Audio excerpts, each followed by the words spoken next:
नमस्कार। DD news पर आप देखना शुरू कर चुके हैं समाचारों का बुलेटिन। मैं हूं लाल चंद्र सिंह। देखेंगे देश और दुनिया की तमाम बड़ी खबरें, लेकिन सबसे पहले इस समय की हेडलाइंस। प्रधानमंत्री नरेंद्र मोदी 3 देशों की अपनी यात्रा के आखिरी पड़ाव में पहुंचे क्रोएशिया। अपने समकक्ष प्लेनकोविच और वहां के राष्ट्रपति से करेंगे मुलाकात। भारतीय नौसेना के बेड़े में शामिल किया गया युद्धपोत INS अरुणाला।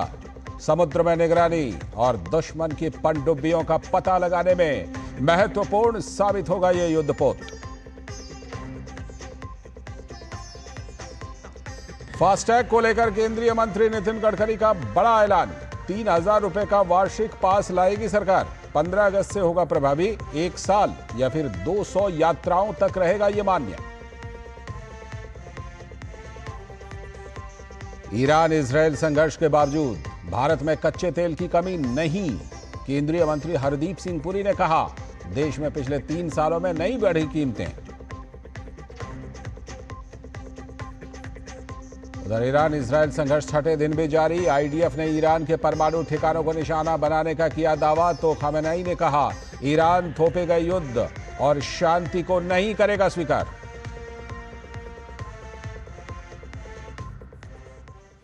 हेडलाइंस के बाद अब खबरें विस्तार से। 3 देशों की अपनी यात्रा के आखिरी पड़ाव में प्रधानमंत्री नरेंद्र मोदी क्रोएशिया पहुंच गए हैं। यह यात्रा ऐतिहासिक और रणनीतिक रूप से बेहद महत्वपूर्ण है। राजधानी जाग्रेब में होने वाली बैठकें केवल पारंपरिक द्विपक्षीय वार्ताओं तक ही सीमित नहीं रहेंगी, बल्कि ये एक साफ संकेत भी होंगी कि यूरोप में भारत के विस्तारित दृष्टिकोण में क्रोएशिया की क्या भूमिका है। भारत और यूरोपीय संघ जब एक व्यापक मुक्त व्यापार समझौता यानी FTA की दिशा में आगे बढ़ रहे हैं, तब क्रोएशिया जैसे साझेदारों के साथ सहयोग रणनीतिक दृष्टिकोण से बेहद अहम हो जाता है। प्रधानमंत्री नरेंद्र मोदी अपने 1 दिवसीय दौरे के दौरान क्रोएशियाई प्रधानमंत्री आंद्रे प्लेनकोविच के साथ द्विपक्षीय बातचीत भी करेंगे।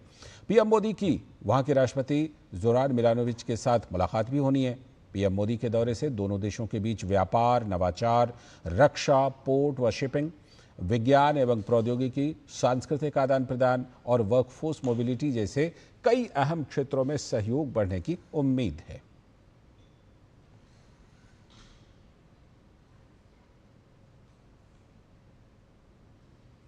तो हमारे साथ हमारे संवाददाता क्रोएशिया की राजधानी जाग्रेब से सुधाकर दास जुड़ चुके हैं। और सुधाकर, हमारे साथ हमारे संवाददाता शैलेंद्र मिश्र जुड़े हुए हैं इस खबर पर और ज़्यादा जानकारी के साथ शैलेंद्र जुड़ चुके हैं। शैलेंद्र, बताइए, जिस तरह से कि ये किसी भी भारतीय प्रधानमंत्री की पहली यात्रा क्रोएशिया की, और ऐसे समय में ये यात्रा हो रही है जब FTA भारत और यूरोपीय संघ के बीच, भारत और यूरोप के बीच होना है, ऐसे में प्रधानमंत्री नरेंद्र मोदी की इस यात्रा का महत्व और ज़्यादा बढ़ जाता है, क्योंकि जो द्विपक्षीय मुलाकातें होती हैं, द्विपक्षीय मुद्दे होते हैं, वो तो होते ही हैं, लेकिन इसके अलावा इन सब मुद्दों पर भी बात होगी, इसलिए ये यात्रा ज़्यादा महत्व रख रही है। लालचंद्र, निश्चित तौर पर न केवल हम देख रहे हैं कि जो बड़े देश हैं, बल्कि क्रोएशिया जैसे देशों में प्रधानमंत्री नरेंद्र मोदी की यात्रा हो रही है। पहली बार है जब भारत का कोई प्रधानमंत्री क्रोएशिया की यात्रा पर आ रहा है, तो निश्चित तौर पर बहुत उम्मीदें हैं क्रोएशिया के लोगों को। और हम जानते हैं कि वर्कफोर्स मोबिलिटी में देखें तो बीते वर्षों में काफ़ी भारतीय युवा क्रोएशिया आए हैं। यहाँ पर जो अवसर है वो उसको मद्देनजर बड़ी संख्या में हम देख रहे हैं कि प्रधानमंत्री नरेंद्र मोदी के स्वागत के लिए जो भारतीय कामगार हैं वो भी इस वक्त मौजूद हैं यहाँ पर, प्रधानमंत्री का अभिनंदन करना चाहते हैं। और एक और महत्वपूर्ण बात यह है कि हम सांस्कृतिक सहयोग जो है वो काफ़ी बढ़ता हुआ देख रहे हैं। जाग्रेब विश्वविद्यालय के तमाम छात्र जो हिंदी सीखते हैं वो इस वक्त प्रधानमंत्री नरेंद्र मोदी के स्वागत के लिए आए हुए हैं। तो इस तरह से हम देख रहे हैं कि एक सांस्कृतिक सहयोग है वो भारत और क्रोएशिया के बीच वो बढ़ता हुआ दिखाई दे रहा है। और पीपल टू पीपल जो कांटेक्ट है वो बहुत महत्वपूर्ण। बिल्कुल शैलेंद्र, जिस तरह से कि क्रोएशिया यूरोपीय संघ का भी सदस्य है, क्रोएशिया नाटो का भी सदस्य देश है, ऐसे में अगर इस संबंध, इस यात्रा के रणनीतिक महत्व पर भी बात करें तो ये और ज़्यादा महत्वपूर्ण हो जाता है, क्योंकि यूरोपीय संघ हो या फिर नेटो हो। उनके साथ जो भारत के संबंध हैं वो आर्थिक के साथ साथ और ऊपर के संबंध हैं, और भी कई पहलू हैं संबंधों के, वो चाहे भू राजनीतिक संबंध हो, तमाम संबंधों को लेकर के क्रोएशिया जो है वो एक स्ट्रेटेजिक पार्टनर भी भारत के लिए हो सकता है। निश्चित तौर पर देखिए, एफटीए होना है इस साल के अंत तक, और हम जानते हैं कि क्रोएशिया जैसे देशों से हमारे रिश्ते और मजबूत होना, इसका बहुत रणनीतिक महत्व भी है, क्योंकि अगर आप व्यावसायिक दृष्टि से देखें तो यहाँ के पोर्ट के जरिए काफी समुद्री व्यापार होता है और उस पर हम साझेदारी को आगे बढ़ा सकते हैं। और दूसरी तरफ आप देखें तो डिफेंस कोऑपरेशन में भी काफी सहयोग आगे बढ़ सकता है। भले ही बहुत बड़ा देश नहीं है क्रोएशिया, लेकिन यहाँ के लोग दुनिया भर में रहते हैं और तकनीक के मामले में एक तरह से कहें कि काफी अग्रणी है क्रोएशिया। तो इस क्षेत्र में जो 4 संभावित समझौते होने, कृषि, तकनीक या कल्चरल एक्सचेंज, वो बहुत महत्वपूर्ण साबित हो सकता है। और उस दिशा में प्रधानमंत्री नरेंद्र मोदी का यह दौरा बहुत उम्मीदों से देखा जा रहा है और क्रोएशिया के लोग भी काफी उत्साहित हैं। बिल्कुल, जिस तरह से कि भारत और क्रोएशिया के संबंधों का इतिहास रहा है, भले ही भारत के पहले प्रधानमंत्री की ये यात्रा है क्रोएशिया के लिए, लेकिन क्रोएशिया एक ऐसा देश है जो संयुक्त राष्ट्र में सुरक्षा परिषद में भारत की स्थायी सदस्यता हो उसका समर्थन करता है। आतंकवाद पर अभी देखिए जो ऑपरेशन सिंदूर पूरा चला था, उस पर क्रोएशिया ने बिल्कुल आगे बढ़कर भारत का समर्थन किया। ऐसे में एक जिसे कहते हैं भरोसेमंद भागीदार देश, एक भरोसेमंद मित्र देश के रूप में भारत की तरफ से क्रोएशिया को देखा जा रहा है। और प्रधानमंत्री नरेंद्र मोदी की इस यात्रा के दौरान जो ये वाला जेस्चर है वो और ज्यादा उभर करके सामने आएगा।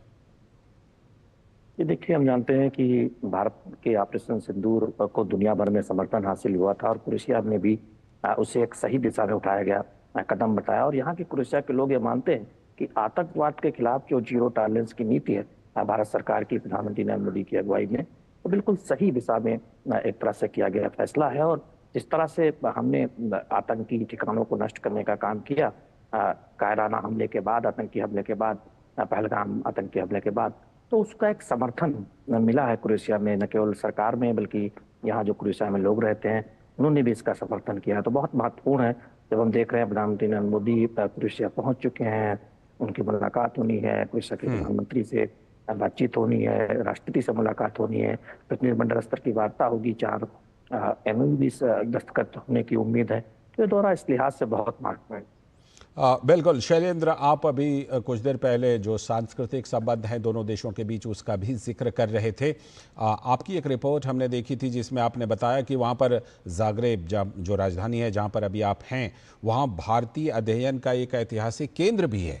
तो ऐसे में क्रोएशिया में जो भारतीय संस्कृति है उसका प्रभाव आपने वहाँ पर कितना देखा, और किस तरह से जो पीपल टू पीपल कॉन्टैक्ट कहते हैं कि यानी लोगों से लोगों के बीच संपर्क, वो क्रोएशिया में और ख़ास तौर पर जो भारतवंशी वहाँ पर रहते हैं, इंडियन डायस्पोरा है, उसमें आप किस तरह से उत्साह देख रहे हैं प्रधानमंत्री नरेंद्र मोदी की इस यात्रा को लेकर?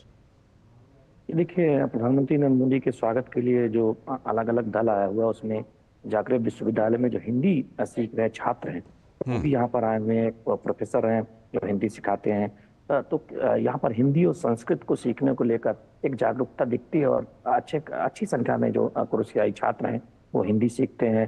वो इसे मानते हैं कि हिंदी सीखने से उनकी क्षमता है जो बेहतर होती है, भारतीय संस्कृति से जुड़ाव होता है। और हम देख रहे हैं योग और आयुर्वेद को लेकर रुझान बढ़ा है बीते 1 दशक में। अगर आप क्रोएशिया में देखें योग के अलग अलग केंद्र।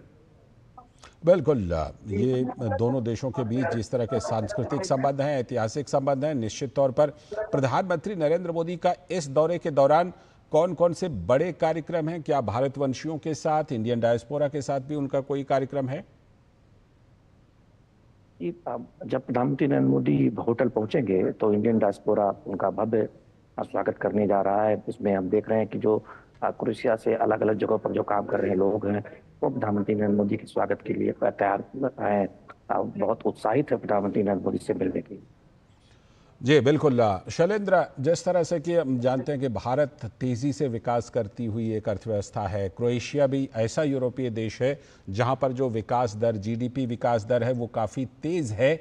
ऐसे में शैलेंद्र, ये दोनों के दोनों जो अर्थव्यवस्थाएं हैं जो तेज़ी से विकास कर रही हैं, दोनों के बीच अर्थव्यवस्था के क्षेत्र में और तमाम क्षेत्रों में सहयोग की और भी संभावनाएं हो सकती हैं। क्या कुछ इस दौरे के दौरान, वैसे तो जो फाइनल होगा वो आप बताएंगे ही और हम देखेंगे, लेकिन कौन से क्षेत्रों में सहयोग पर ज्यादा थ्रस्ट, ज्यादा जोर रहने की संभावना है? देखिए, विज्ञान और तकनीक उसमें एमओयू होना है। तकनीक में बहुत अग्रणी है क्रोएशिया, और उसने अपनी क्षमताओं को दिखाया है। अब दुनिया भर में हम देखते हैं कि क्रोएशियाई जो युवा हैं वो काम करते हैं, खासतौर पर यूरोप के अलग अलग देशों में। तो विज्ञान और तकनीक में एक समझौता होगा। कृषि में जो आधुनिक टेक्नोलॉजी है उसमें क्रोएशिया बहुत आगे है, और भारत और क्रोएशिया के बीच इस समझौते से भारत के किसानों को फायदा होगा। इसके साथ ही साथ जो सांस्कृतिक संबंध हमारे हैं उससे जुड़ा भी एक समझौता होना है। तो निश्चित तौर पर आप देखें कि ये दौरा जो कृषि क्षेत्र के लिए, विज्ञान और तकनीक के लिए, इसके साथ ही साथ सांस्कृतिक संबंधों के लिहाज से बहुत महत्वपूर्ण है। और इसके साथ साथ व्यापार में आप देखें तो पोर्ट बड़ी बड़ी एक तरह से देखें तो उसके जरिए व्यापार होता है यहाँ पर।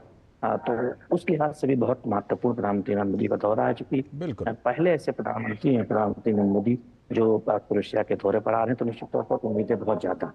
जी शैलेंद्र, आप बिल्कुल वहां पर प्रधानमंत्री के दौरे पर नजर रखिए। हम आपसे लगातार जानकारी लेते रहेंगे और आपकी रिपोर्ट भी बिल्कुल हम लोग देखते रहेंगे। बहुत बहुत शुक्रिया फिलहाल जुड़ने के लिए, शैलेंद्र मिश्र जागरेब से जुड़ने के लिए। और बात हम जब क्रोएशिया की कर रहे हैं तो हिंदी भाषा का वैसे तो देश विदेश में तेजी से प्रचार प्रसार किया जा रहा है। वैश्विक मंच पर हिंदी अपने विशिष्ट पहचान स्थापित कर भी रही है, और इसका एक जीवंत उदाहरण है क्रोएशिया का जागरेब विश्वविद्यालय, यूनिवर्सिटी वहाँ की, जहाँ छात्र छात्राएं न केवल हिंदी पढ़ रहे हैं बल्कि इस पूरे आत्मविश्वास के साथ वो बोल भी रहे हैं हिंदी को। तो शैलेंद्र मिश्र जिनसे अभी हम जुड़े थे, उन्होंने उनसे खास बातचीत की। आप भी जरा देखिए, सुनिए। प्रधानमंत्री नरेंद्र मोदी के स्वागत के लिए यहाँ पर कुछ छात्र छात्रा आए हुए हैं। जागरेब विश्वविद्यालय में हिंदी सीखते हैं। वहाँ पर एक हिंदी अध्ययन केंद्र भी है, कई वर्षों से वो काम कर रहा है। कुछ आप हिंदी में भारत के बारे में बताएंगी, कैसा लगता है भारत आपको? हिंदी के बारे में सब कुछ पसंद है, सब कुछ अच्छा लगता है, इसलिए मैं सीखती हूँ ये भाषा ना। और सच में मैंने कहीं पहले बताया है कि ये इंग्लिश पसंद नहीं, मतलब साफ हिंदी बोलना ये बहुत पसंद है, ये अच्छा लगता है मुझे।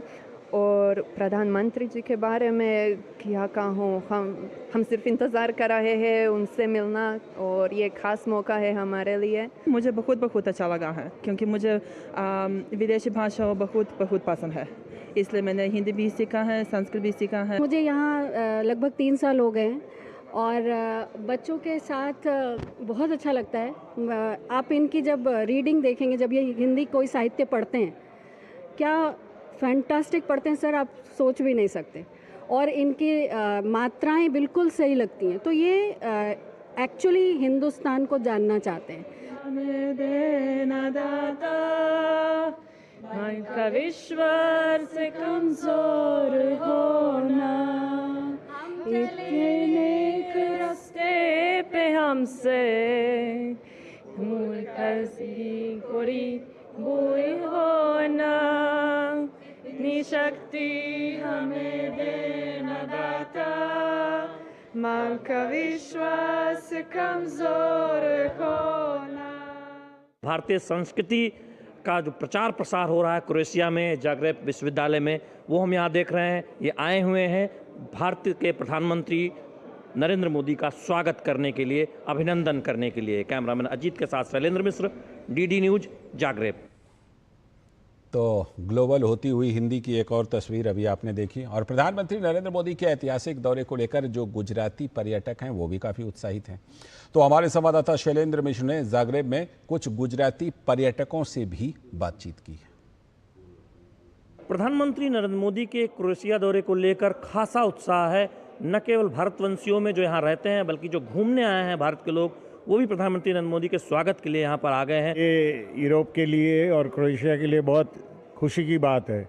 और उसी टाइम हम लोग यहाँ गुजरात से आके सही होटल में रुके हुए हैं, तो हमको बहुत आनंद हो रहा है। बहुत खुश है हम, और वो आएंगे तो उनका हम मिलेंगे हमारे दिल में बहुत आनंद होगा। मोदी जी नेशनल नहीं वर्ल्ड के चेहरा बन गया है और आज हमें मौका मिला है कि मोदी साहब को मिलेंगे और बड़े आनंदित हमारा पूरा ग्रुप है और मोदी साहब को हम मिलेंगे। बस मोदी जी यहाँ आ रहे हैं, हमको बहुत अच्छा लग रहा है कि क्रोएशिया में आज मोदी जी हमसे मिलेंगे। स्पेशली तो मेरे पीएम साहब यहाँ फर्स्ट टाइम आ रहे हैं तो वो बहुत खुश है और हमें भी प्राउड हो रहा है कि हमें विदेश में मिलने का मौका मिला है। बहुत उत्साहित है, खुशी है और इन्हें लगता है कि प्रधानमंत्री नरेंद्र मोदी से मिलने का मौका मिलेगा, उनका स्वागत करने का मौका मिलेगा। तो ये गुजरात से पर्यटकों का एक ग्रुप आया हुआ है जो प्रधानमंत्री नरेंद्र मोदी के स्वागत के लिए क्रोएशिया की राजधानी जाग्रेब में इस वक्त मौजूद है। कैमरामैन अजीत के साथ शैलेंद्र मिश्र, डीडी न्यूज, जाग्रेब। और भारत के बढ़ते सॉफ्टवेयर की एक और तस्वीर दिखाते हैं आपको। भारतीय संस्कृति, योग और आयुर्वेद की वैश्विक लोकप्रियता बढ़ रही है। क्रोएशिया की राजधानी जाग्रेब में लोग प्रधानमंत्री नरेंद्र मोदी के स्वागत के लिए बेहद उत्साहित हैं। तो डीडी न्यूज़ के संवाददाता शैलेंद्र मिश्र ने वहां कुछ लोगों से बात की जो हरे कृष्णा वाला भजन गाते हुए भारतीय संस्कृति की सराहना कर रहे थे और पीएम मोदी से मिलने के लिए भी उत्सुक थे। भारतीय संस्कृति किस तरह से फल फूल रही है क्रोएशिया में, उसकी एक झलक देखने को मिलती है। हरे कृष्णा कृष्णा कृष्णा हरे हरे, हरे Rama Ram Ram Hare Hare. I'm actually really pleased to be here for all the stuff that the Prime Minister has done for yoga and for the International Day of Yoga. I'm so pleased that because he's here, because I really appreciate him, because he's restoring temples, which is very important, and he's a strong leader. I'm also honored that I'm invited here to meet him, and I am really proud to be a part of this event. Krishna करुणा सिंधु दीनबंधो जगतपते गोपेशा गोपिका कंत राधा कंत नमोस्तुते। भारतीय संस्कृति है वो लगातार उसका इस तरह से लोग जुड़ रहे हैं दुनिया भर में, और भारतीय संस्कृति का जो संदेश है सर्वे भवन्तु सुखिनः, या फिर ये संदेश है कि जो हमारा योग पद्धति है, जो हमारी आयुर्वेद पद्धति है, उसको दुनिया अपना रही है और उसकी एक झलक यहाँ पर क्रोएशिया में भी दिखाई देती है। कैमरामैन अजीत के साथ शैलेंद्र मिश्र, डीडी न्यूज, जाग्रेब। और अब बात भारत के खान पान की भी कर लेते हैं। क्रोएशिया में भारतीय व्यंजन काफ़ी लोकप्रिय हैं। भारतीय रेस्टोरेंट की क्रोएशिया में किस तरह से मांग बढ़ रही है, इस बारे में भी हमारे संवाददाता शैलेंद्र मिश्र ने वहां पर रेस्टोरेंट चलाने वाले 2 उद्यमियों से ये खास बातचीत की है। हम इस वक्त एक भारतीय रेस्टोरेंट में मौजूद हैं यहाँ पर, और भारतीय खाने की किस तरह से मांग बढ़ रही है वो हम जानेंगे अभिषेक से और सौरभ से। सौरभ मुंबई से यहाँ पर आए और अभिषेक राजस्थान से, तो कितनी मांग बढ़ी है भारतीय स्वाद की, भारतीय खाने की? आप लोग यहाँ इंडियन फूड सर्व करते हैं, बनाते हैं। जो भारतीय खाना है वो पूरे दुनिया में मशहूर है, और उसमें भी हमने जो यहाँ पे आने के बाद, मुझे यहाँ पे 7 साल हो गए, और यहाँ पे आने के बाद हमने देखा कि यहाँ का जो मार्केट है उस हिसाब से तो इंडियन खाना थोड़ा थोड़ा इतना स्पाइसेस यूज़ करना इन्हें पता, यहाँ पे थोड़ा कम यूज़ करते थे। पर हमने जब यहाँ पे इंट्रोड्यूस किया अपना इंडियन खाना, जिस लेवल पे हम इंडियन खाने को लेके गए, तो वहाँ से यहाँ पे मैं आपको ये भी बता दूँ कि टूरिस्ट आते ही है, बस जो क्रोएशियन लोग हैं, यहाँ के जो लोकल लोग हैं, उन्हें हमारा खाना इतना पसंद आता है कि आप पूछो मत। आप कह रहे हैं कि भारतीय तो खाते ही हैं, टूरिस्ट भारतीय खाने की डिमांड करते हैं, और यहाँ के जो लोकल्स हैं वो भी इंडियन फूड्स की डिमांड। लोकल तो बहुत ज़्यादा पसंद करते हैं, क्योंकि उन्हें यहाँ के हर अपने जो भारतीय जो स्पाइसेस है उनके हर एक का स्वाद मिल जाता है हर चीज़ में, तो वो उन्हें उतना जो बहुत इतना पसंद आता है कि वो हर चीज़ को, कभी कभी मुझे भी टेबल बुला कि इसमें कैसे बना है, क्या बनाया। 7 सालों में आप यहाँ से सुनते होंगे कितना भारत बदल गया, कुछ भारतीय आते होंगे, भारतवंशी आते होंगे, लोकल से यहाँ के भारत के बारे में क्या जानकारी मिलती है? यहाँ पे 7 साल काम करने के बाद मुझे ये लगा कि भारतीयों के बारे में इज्जत बहुत ज़्यादा बढ़ गई है, और इसका कारण है मोदी जी, क्योंकि मोदी जी ने जिस हिसाब से भारत को उन्होंने प्रेजेंट किया दुनिया की नज़रों में कि हम कितने शक्तिशाली है, फिर हम कितने, हमारे पास कितनी एक ये पावर है, जो भी है, जो उत्पादन है सब है, तो हम परिपूर्ण है, मतलब सब है हमारे पास। जब लोग खाना मांगते हैं आपसे, और बीते कुछ वर्षों में भारतीय खाने की डिमांड ज़्यादा बढ़ गई, इसलिए यहाँ स्थानीय, यहाँ इंडियन से ज़्यादा मोस्टली जो लोकल लोग हैं वो आते हैं यहाँ पे, और लोकल फूड को छोड़ के इंडियन खाना खाना पसंद करते हैं। उनको स्पाइसेस भी पसंद है, ऐसा नहीं है कि लोकल है तो वो स्पाइस नहीं खाते हैं, उनको स्पाइसी तीखा खाना भी पसंद है हमारे जैसा, उनको सब चीज़ें पसंद है जो हम खाते हैं जो इंडियन फूड में। और मोस्टली जो रेगुलर आते हैं हमारे पास वो लोकल ही आते हैं। मोदी जी को लेकर भी कुछ बातें होती हैं कि लीडरशिप की उनकी बात, या प्रधानमंत्री हैं भारत के, ये सब बातें यहाँ लोकल करते हैं? जी सर, बिल्कुल। मोदी जी के नाम से, मतलब मोदी जी की वजह से इतना इंडियंस को रिस्पेक्ट मिला है अभी हमारे को भी इधर, कि मतलब सब हमसे पूछते हैं कि आप इंडिया से, आपके प्राइम मिनिस्टर मोदी जी हैं, सब कुछ। तो मोदी जी की वजह से बिल्कुल हमको रिस्पेक्ट मिली है और सब कुछ हुआ है मोदी जी की। देखिए, ये अभिषेक हैं और सौरभ, इनका कहना है कि भारतीय खाने को लेकर जो दीवानगी है वो सिर्फ भारतीयों में नहीं है, यहाँ जाग्रेब में स्थानीय लोगों में देखने को मिल सकती है। जब से रेस्तरां खुला है, लगातार मांग बढ़ रही है भारतीय खाने की, और भारत में जो विकास हो रहा है उसकी चर्चा होती है इनके रेस्टोरेंट में। प्रधानमंत्री नरेंद्र मोदी की लीडरशिप की चर्चा होती है, और इन लोगों का भी ये मानना है कि प्रधानमंत्री नरेंद्र मोदी की लीडरशिप में भारत तेजी से आगे बढ़ रहा है और दुनिया भर में भारतीयों की इज्जत बढ़ी है। कैमरामैन अजीत के साथ शैलेंद्र मिश्र, डीडी न्यूज, जाग्रेब। तो भारत का स्वाद हजारों किलोमीटर दूर। वक्त है अभी एक ब्रेक का। ब्रेक के बाद जब लौटेंगे तो दिखाएंगे कुछ और बड़ी खबरें। असम का चाय बहुत फेमस है, सबको पता है। चाय बहुत आगे रहेगी, विश्व में नंबर 1 में रहेगी। 200 glorious years of Assam tea. The saga will continue for many more centuries to come. सुनो, एक अच्छी इंश्योरेंस पॉलिसी AI से पूछते हैं। एक ऐसी पॉलिसी जिसमें प्रीमियम पेमेंट हो लिमिटेड पर इनकम आती रहे लाइफ टाइम। LIC का जीवन उत्सव। एक ऐसी पॉलिसी जो दे होल लाइफ इंश्योरेंस कवर भी। LIC का जीवन उत्सव। वाओ, चलो तो LIC की जीवन उत्सव पॉलिसी ही लेते हैं। मैं भी तुमसे यही कह रही थी, LIC का जीवन उत्सव। लाइफ टाइम सेलिब्रेशन मनाइए LIC के जीवन उत्सव के साथ, फ्यूचर सेट है। स्वागत है ब्रेक के बाद। आगे की बड़ी खबरों में बात प्रधानमंत्री के कनाडा यात्रा की, जो अभी कुछ ही देर पहले संपन्न हुई है। तो प्रधानमंत्री नरेंद्र मोदी का कनाडा जो यात्रा है, उनका दौरा शानदार और सफल रहा। कनाडा में पीएम ने G7 शिखर सम्मेलन के दौरान हमारी ऊर्जा सुरक्षा का भविष्य, विविधीकरण और आपूर्ति श्रृंखलाओं का सुदृढ़ीकरण, इस विषय पर आउटरीच सत्र को संबोधित भी किया। सोशल मीडिया प्लेटफॉर्म एक्स पर पीएम ने G7 शिखर सम्मेलन को बेहद सफल बताते हुए लिखा कि इस सम्मेलन के दौरान कई अहम वैश्विक मुद्दों पर व्यापक विचार विमर्श हुआ। पीएम ने इसे लेकर सोशल मीडिया पर एक वीडियो भी साझा किया है।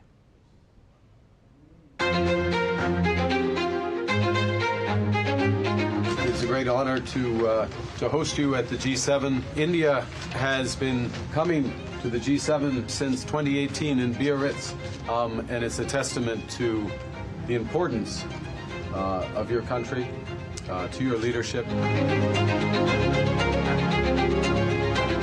भारत दुनिया की सबसे बड़ा लोकतांत्रिक देश है। पिछले दिनों G20 समिट की अध्यक्षता के रूप में भारत ने विश्व के लिए अनेक उपकारक ऐसे इनिशिएटिव लिए हैं। आज G7 के अंदर G20 में भारत ने जो मजबूत नींव रखी है, उसको नए स्वरूप में G7 में उसके एग्जीक्यूशन की दिशा में ले जाने में एक बहुत बड़ा अवसर है, और भारत इस अवसर का उपयोग ग्लोबल गुड के लिए करने के लिए हमेशा इच्छुक रहा है।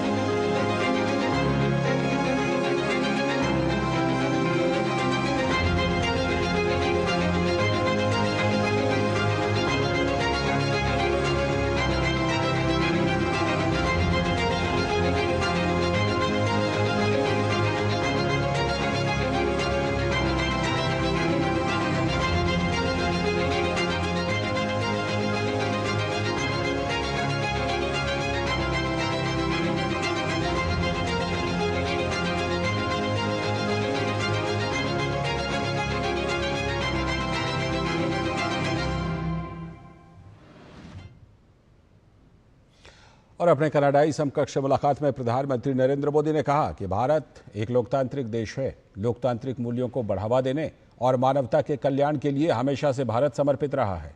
ऐसे में दोनों देश मिलकर प्रगति करते रहेंगे।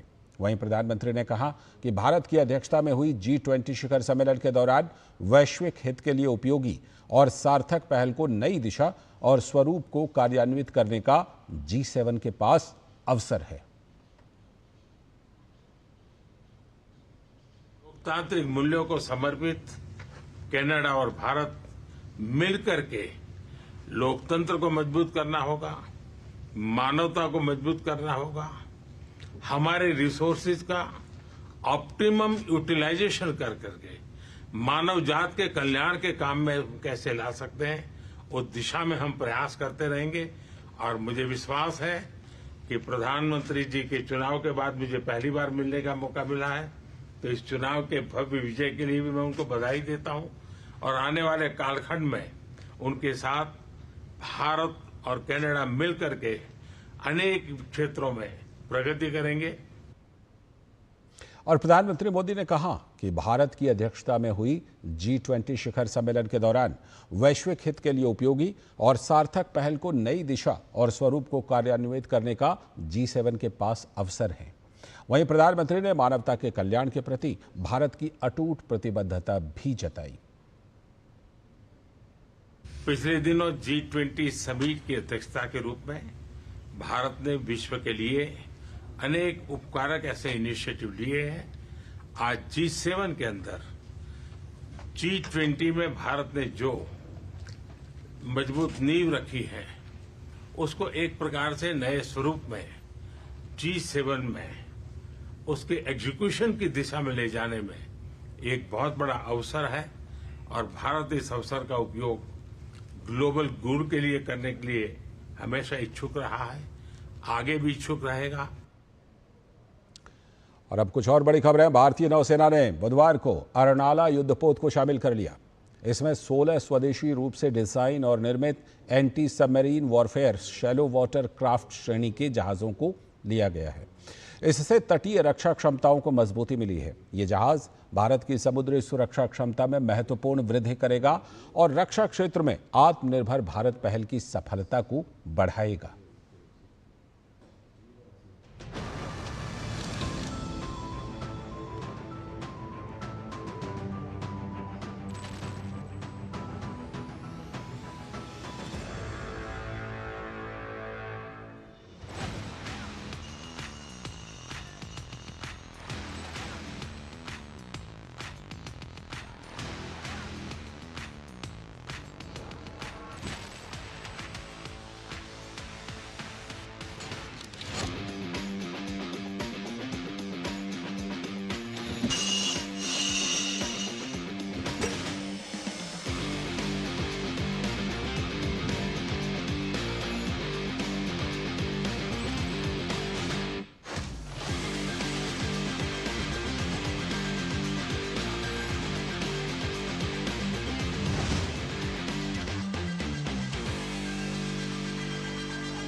और देश के समुद्री तट के करीब दुश्मनों की पनडुब्बियों के लिए काल साबित होने वाले INS अर्नाला युद्धपोत को भारतीय नौसेना ने अपने बेड़े में ये शामिल कर लिया है।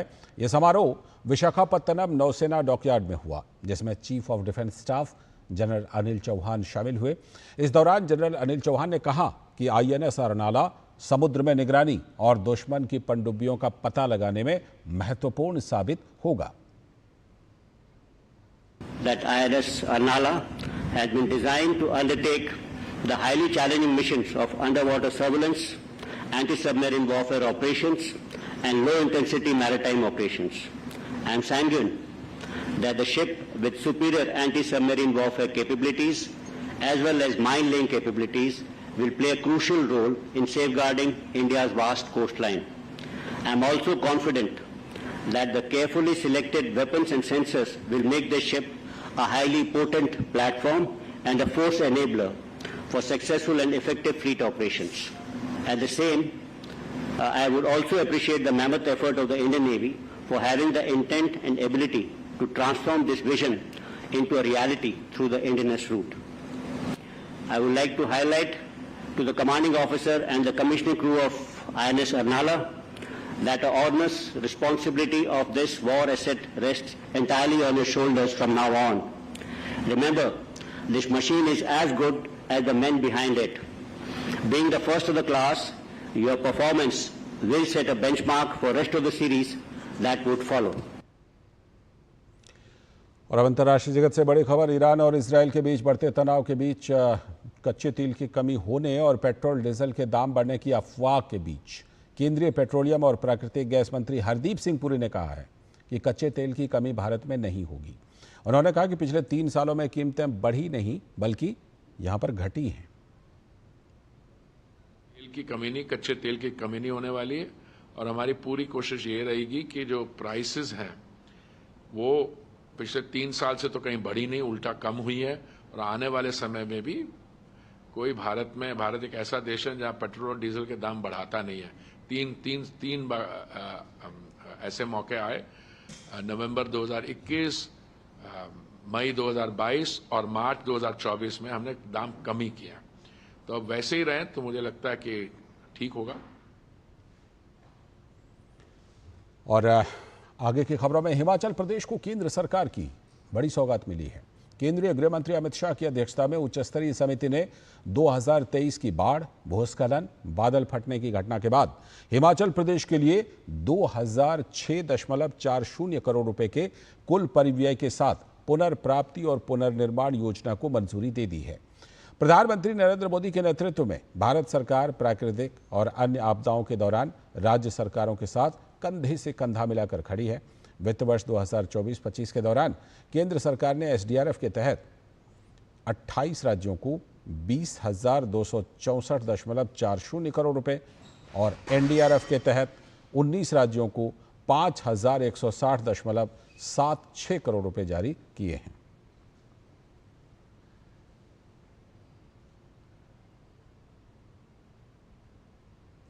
और केंद्रीय गृह मंत्री अमित शाह की अध्यक्षता में एक उच्च स्तरीय समिति ने 2023 की बाढ़, भूस्खलन, बादल फटने की घटना के बाद हिमाचल प्रदेश के लिए जो 2006.40 करोड़ रुपए के कुल परिव्यय के साथ पुनर्प्राप्ति और पुनर्निर्माण योजना को मंजूरी दी है। इस पर भाजपा के राष्ट्रीय अध्यक्ष और केंद्रीय स्वास्थ्य मंत्री जेपी नड्डा ने प्रधानमंत्री नरेंद्र मोदी और अमित शाह का आभार जताया। उन्होंने सोशल मीडिया प्लेटफॉर्म एक्स पर लिखा, देवभूमि में संकट से निपटने तथा आपदा पीड़ितों को राहत प्रदान करने में मोदी सरकार द्वारा आर्थिक सहायता आपदा पीड़ित नागरिकों को महत्वपूर्ण संबल है। मोदी सरकार देवभूमि की जनता के साथ हर संकट में खड़ी है और साथ ही हिमाचल की हर संभव सहायता के लिए सदैव की भांति कटिबद्ध है।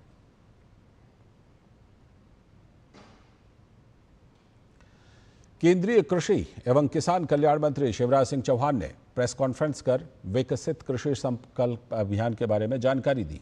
केंद्रीय मंत्री ने कहा कि प्रधानमंत्री नरेंद्र मोदी के नेतृत्व में कृषि के क्षेत्र में बेहतर काम हुआ है, साथ ही उत्पादन के क्षेत्र में काफी बढ़ोतरी हुई है।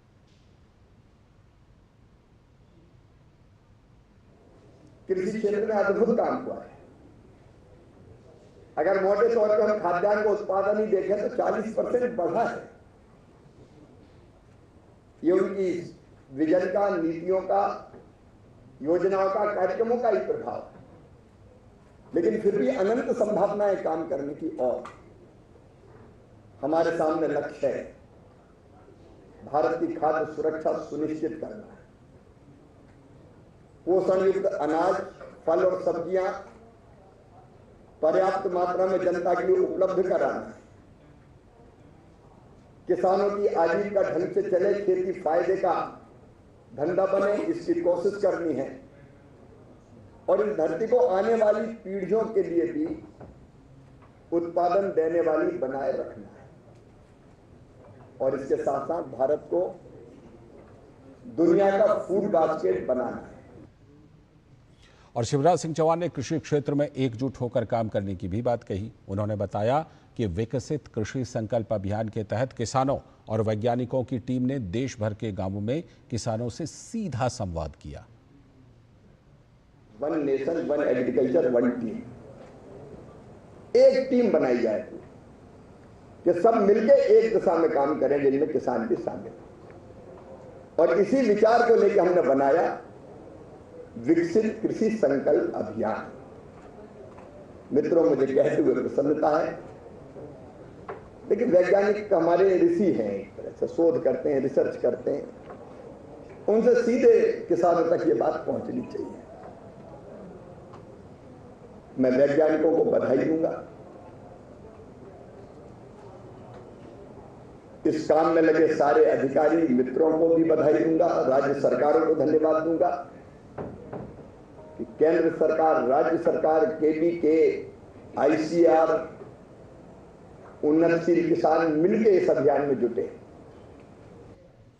आगे की खबरों में केंद्रीय मंत्री डॉक्टर जितेंद्र सिंह ने कहा है कि आगामी अमरनाथ यात्रा की सुरक्षा व्यवस्था को लेकर प्रशासन पूरी तरह से आश्वस्त है। आज नई दिल्ली में केंद्रीय मंत्री ने कहा कि कल ही केंद्रीय गृह सचिव ने श्रीनगर में अमरनाथ यात्रा की तैयारियों को लेकर समीक्षा बैठक की थी। उन्होंने कहा कि पहलगाम आतंकी हमले के बाद कश्मीर घाटी में पर्यटकों की आवाजाही फिर से शुरू हो गई है और पर्यटकों में पहले की तरह ही उत्साह बना हुआ है। अमरनाथ यात्रा को लेकर के प्रशासन पूरी तरह से आश्वस्त है। अभी कल ही गृह सचिव भी गए हुए थे श्रीनगर, बड़ी विस्तृत बैठक ली है उन्होंने वहाँ के प्रदेश प्रशासन के साथ भी, और इस बार 38 दिन की यात्रा होने वाली है। और जहाँ तक फुटफॉल का संबंध है, आपने देखा होगा कि पर्यटकों का उसी तरह से आना जाना प्रारंभ हो गया है। ये शंकाएं थी पहलगाम को लेकर के उसके बावजूद, और पिछले 2-3 साल से तो इतना ज़्यादा फुटफॉल होता रहा कि होम स्टे की प्रथा पहली बार कश्मीर घाटी में शुरू हुई है, जो पहले कभी देखने को नहीं मिलती थी। पूर्वोत्तर में हुआ करता था होम स्टे। तो मुझे लगता है कि पर्यटकों का उत्साह उसी प्रकार से बना हुआ है। केंद्रीय सड़क एवं परिवहन मंत्री नितिन गडकरी ने एक बड़ी घोषणा की जानकारी देते हुए बताया है कि इस साल 15 अगस्त से 3,000 रुपए की कीमत वाला फास्टैग आधारित वार्षिक पास शुरू किया जा रहा है। इस पास के सक्रिय होने की तिथि से 1 वर्ष तक या फिर 200 यात्राओं तक जो भी पहले होगा वहां तक यह वैध रहेगा। यह पास केवल गैर व्यावसायिक निजी वाहनों जैसे कि कार, जीप, वैन वगैरह के लिए विशेष रूप से तैयार किया गया है और यह देश भर के राष्ट्रीय राजमार्गों पर निर्बाध यात्रा को संभव बनाएगा। वार्षिक पास के चालू करने और नवीनीकरण के लिए जल्द ही राजमार्ग यात्रा ऐप और NHAI MORTH की वेबसाइट्स पर एक अलग लिंक उपलब्ध कराया जाएगा, जिससे प्रक्रिया सरल और सुगम होगी। ये नीति 60 किलोमीटर के दायरे में स्थित टोल प्लाजाओं को लेकर लंबे समय से चली आ रही चिंताओं का समाधान करेगी और ये पास टोल भुगतान को एक सुलभ लेन देन में बदलने में मदद करेगा, जिससे टोल पर विवाद, प्रतीक्षा और भीड़ में कमी आएगी। सरकार लाखों निजी वाहन चालकों के लिए तेज, सुगम और बेहतर यात्रा अनुभव के लिए प्रतिबद्ध है। और केंद्रीय सड़क परिवहन मंत्री नितिन गडकरी ने देश भर में वार्षिक फास्टैग पास को जारी करने की जो घोषणा की है, तो उन्होंने बताया कि यूजर्स को साल भर में केवल एक बार 3,000 रुपए की रकम खर्च करनी होगी। पहले टोल का खर्चा 10,000 रुपए तक देना पड़ता था। नितिन गडकरी ने कहा है कि ये स्कीम सिर्फ राष्ट्रीय राजमार्गों पर ही लागू होगी। केंद्रीय सड़क परिवहन मंत्री ने बताया कि फास्टैग पास 15 अगस्त से लागू हो जाएगा।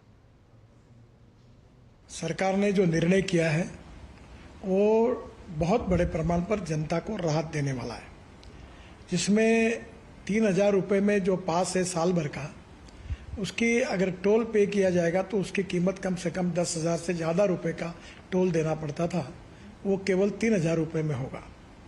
और ये जो वैलिडिटी है, 1 साल में 200 ट्रिप वो क्रॉस कर सकते हैं। इसके साथ साथ एक ट्रिप मीन्स एक टोल को क्रॉस करना। इसका फ़ायदा ये होगा कि 200 ट्रिप्स यानी 200 टोल क्रॉस करना होगा और एक टोल क्रॉसिंग की एवरेज कॉस्ट केवल 15 रुपये पड़ेगी। कुछ जगह पर ये 80 रुपये है, 50 रुपये है, 100 रुपये है, तो ये केवल 15 रुपये हो जाएगी। और मान लीजिए एक टोल पर आप 50 रुपये भी देते हो तो 200 टोल क्रॉस करने पर उसकी कीमत 10,000 होगी। उसके बदले में आपको केवल 3,000 रुपये में ये पास मिलेगा।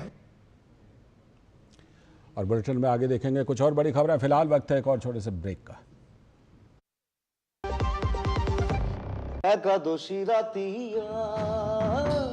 Some tea is the best tea.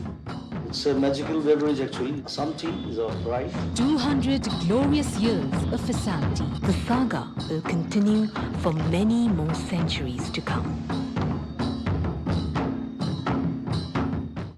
पता है, I was a bright student. कुछ करना चाहती थी, कुछ बनना चाहती थी। आप अपना खुद का स्टार्ट कीजिए ना, खुद का बिजनेस। पर उसमें पैसे तो बहुत लगेंगे ना। Zero investment. Zero investment? हाँ, I'm doing it. मैं एक principal madam. She's my client. मैं LIC एजेंट हूँ। LIC एजेंट बनो, अब बड़ा सोचो। हमारी वेबसाइट पर जाएं या अपनी नजदीकी LIC शाखा से संपर्क करें।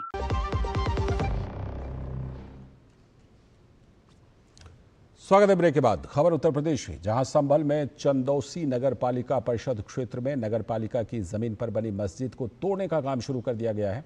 रज़ाए मुस्तफ़ा मस्जिद की इंतजामिया कमेटी ने अवैध मस्जिद को खुद तोड़वाना शुरू कर दिया है।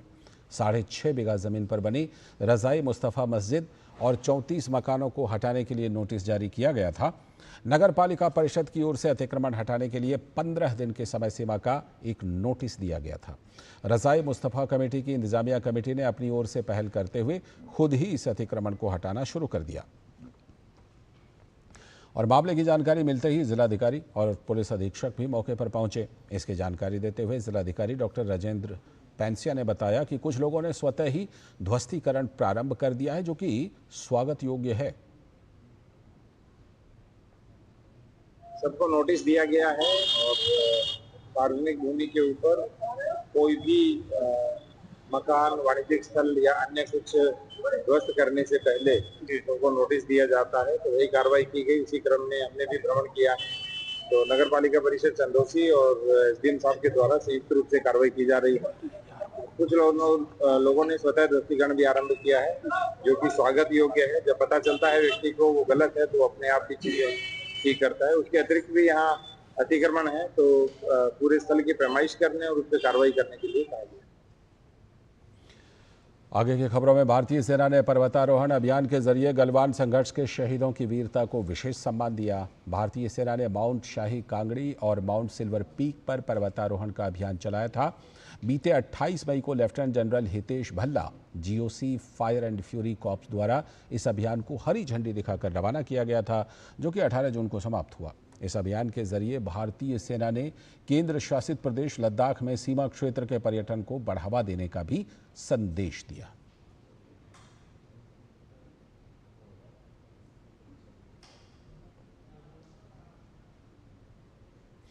और अब बात बढ़ते कोविड मामलों की। देश में एक बार फिर से कोविड-19 के मामले बढ़ रहे हैं और इसी को देखते हुए केंद्र सरकार ने सभी राज्यों को सतर्क रहने के लिए कहा है।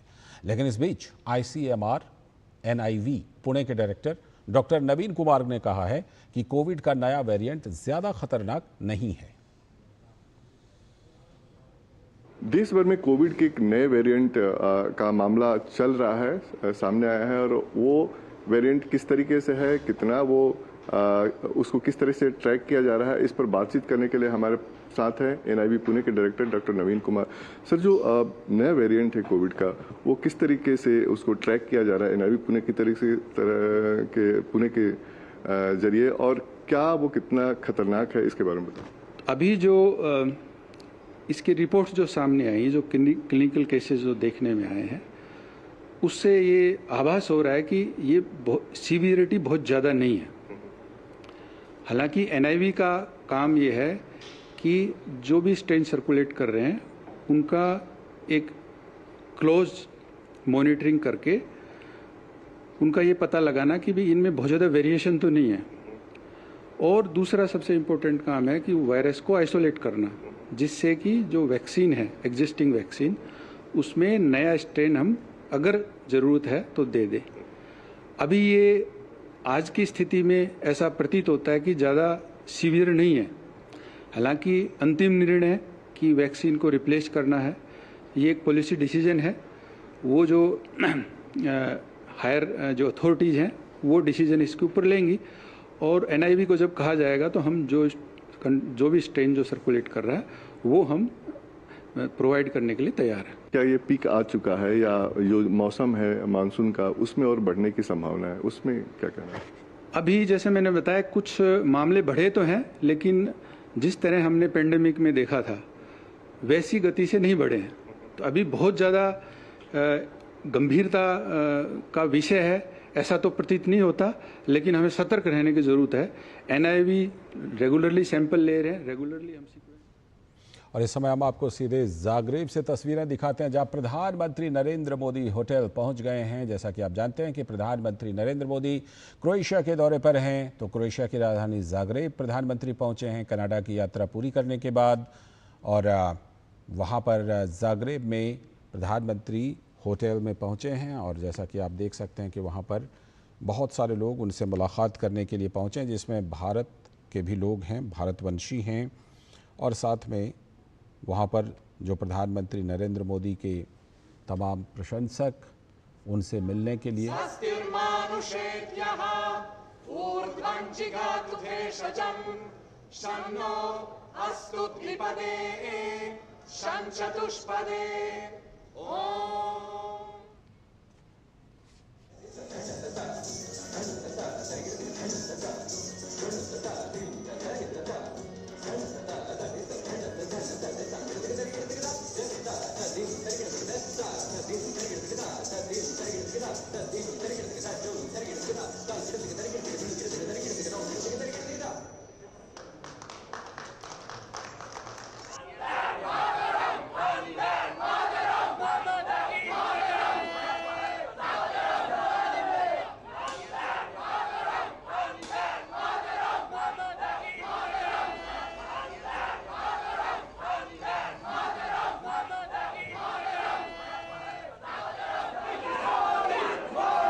धीमहि धियो यो नः प्रचोदयात् ॐ तत्सयोरावृणीमहे गातु यज्ञाय गातु यज्ञपतये दैवी स्वस्तिरस्तु नः स्वस्तिर्मानुषेभ्यः ऊर्ध्वं जिगातु भेषजम् शन्नो अस्तु द्विपदे शंचतुष्पदे ओम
तत्सवितुर्वरेण्यं भर्गो देवस्य धीमहि धियो यो नः प्रचोदयात् ॐ तत्सयोरावृणीमहे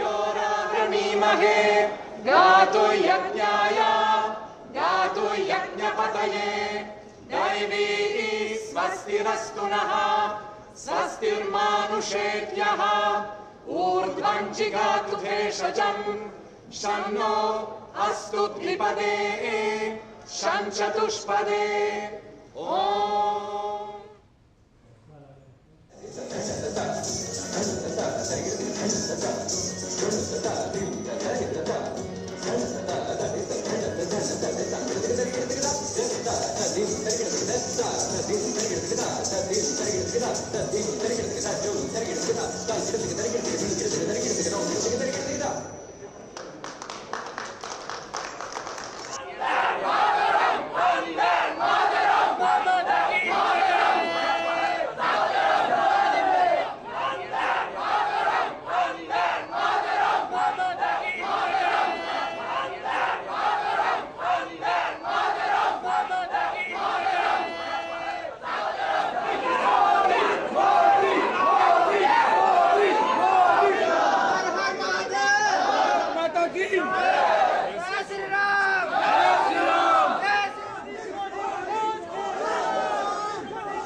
वः तत्सवितुर्वरेण्यं भर्गो देवस्य धीमहि धियो यो नः प्रचोदयात् ॐ तत्सयोरावृणीमहे गातु यज्ञाय गातु यज्ञपतये दैवी स्वस्तिरस्तु नः स्वस्तिर्मानुषेभ्यः ऊर्ध्वं जिगातु भेषजम् शन्नो अस्तु द्विपदे शं चतुष्पदे ॐ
ये तस्वीरें आप क्रोएशिया की राजधानी जाग्रेब से देख रहे थे। प्रधानमंत्री नरेंद्र मोदी का वहां पर भव्य स्वागत हुआ है और प्रधानमंत्री की क्रोएशिया यात्रा से जुड़ी खबरें हम आपको लगातार दिखाते रहेंगे।